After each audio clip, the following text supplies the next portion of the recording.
everyone, and welcome to Saffron's Beauty Unboxings. I'm going to do day 6 of my Christmas beauty advent calendar.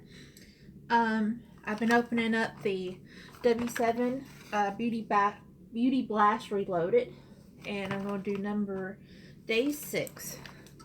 Number 6 is right there, and I'll be right back. Okay, got the little slot open. I think the thing is slid around in there, so let's see. I'm going to grab the nearest thing I can grab. Get it out. And whatever pops up. Okay, what do we got? We got a little lip gloss. Cute, that's itty bitty. It's a glamorous gloss. That is cute. That is itty bitty. That's Barbie size. Let me get it. Get it open. Itty bitty. Oh, that's kind of hard to open.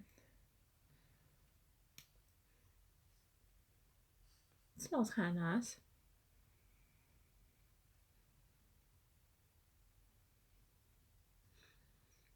It's nice. It's kind of average lip gloss, but I like it. I've been liking this box so far. It's got mostly makeup in it so far, except with the exception of a pair of tweezers, but it's been a pretty good box. Well, thank you for watching. Please like this video and subscribe to my channel. Please stay tuned to day 7. Thank you. Goodbye.